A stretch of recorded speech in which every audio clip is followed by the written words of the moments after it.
And we begin with news just in. Israeli Foreign Minister Eli Cohen has decided to cut short his India visit. He had arrived this morning in New Delhi for a 3-day trip. However, he has now tweeted that he will be returning to Israel earlier than scheduled. Eli Cohen tweeted that there has been a security situation in his country, which has prompted him to cut short his visit.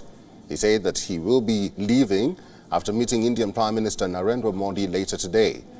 The minister was supposed to visit Indian cities of Agra and Mumbai as part of his visit. However, that now seems to have been cancelled. This development comes on a day when Israel launched airstrikes in Gaza Strip, targeting the commanders of Islamic Jihad group. The Israeli army said it had targeted 3 leaders of Islamic Jihad. Israel considers the armed group as a terrorist organization. Israeli authorities said that it had hit weapon manufacturing sites belonging to the group.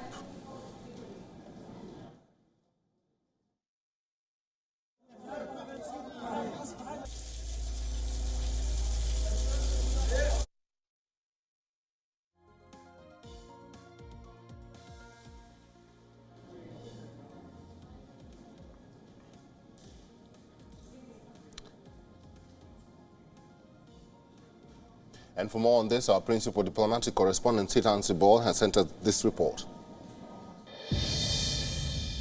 The Israeli Foreign Minister has cut short his India visit. He has cut short his India visit following a security situation back home, according to Israeli government. In fact, he has tweeted as well that he is cutting short his India visit. But before that, he will be meeting the Indian Prime Minister Narendra Modi. Now, we know that Israel has struck Gaza Strip, in which militant leaders have been killed of an organization, a militant organization. And we know that this is still a developing story. But essentially, if we talk about his India visit, he was due to travel to Agra and Mumbai as well to meet investors in Mumbai and see Taj Mahal in Agra. He is the second minister to travel to India this year from Israel, essentially focusing that how both countries have been growing their relationship and there has been strong momentum in the relationship. These visits are expected to pave way for a larger visit, the visit of the Israeli Prime Minister Benjamin Netanyahu. With video journalist Sanjeet Siddhansibal for WION in New Delhi. Let's still talk about this latest situation. We are now being joined by our correspondent Jody Cohen from Ra'anana, Israel. She's joining us on the line. Jody, probably can tell us what's the situation like in Israel at this moment, because Eli Cohen has just cut short his trip or his visit to India.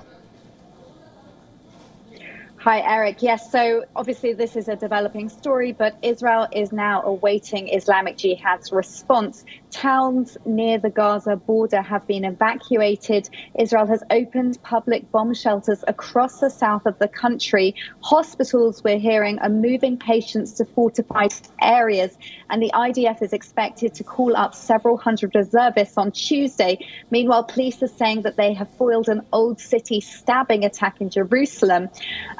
Basically, this operation, what we've heard is that overnight, Israel struck Islamic Jihad in Gaza. They struck 10 rocket factories and weapons stores, and Islamic Jihad's rocket arsenal is said to be decimated. 13 people have reportedly been killed, including 3 senior Islamic Jihad figures who were the targets. Now, the strikes come after last week when Islamic Jihad, remember, fired 104 rockets from Gaza into Israel in the space of 24 hours. At the time, Israel struck 16 weapon sites in response, but many people felt, and particularly those living in the south of the country in the border communities next to Gaza, felt that that response was too soft. Jody, many are concerned. Is this situation so serious for a foreign minister to cut his trip short and return back to the country? So I think that that is sort of standard practice during any operation. If there are senior figures in the government abroad, they will return to be in Israel for those discussions. Eli Cohen is going to be returning to Israel after his meeting with Prime Minister Modi today. The opposition head, Yair Lapid, it's important to note that he supports the strikes. The ultra-nationalist National Security Minister Itamar Ben-Gvir, he said that these strikes are a good start. And remember, he boycotted parliamentary voting on Wednesday and the cabinet meeting this week because he felt that the government needed to act more strongly against terror. Now we're hearing of other reactions coming in. The Palestinian Authority has condemned the strikes and is calling on the international community to intervene. Hamas said that Israel will pay a price, and Hamas and Islamic Jihad, they say that they're unified in their response. Remember that both organizations don't recognize Israel and are prescribed as terror organizations by several countries. But it's not yet clear if Islamic Jihad will act in response alone or if Hamas will act with them. Our correspondent Eli Cohen, thank you very much for that.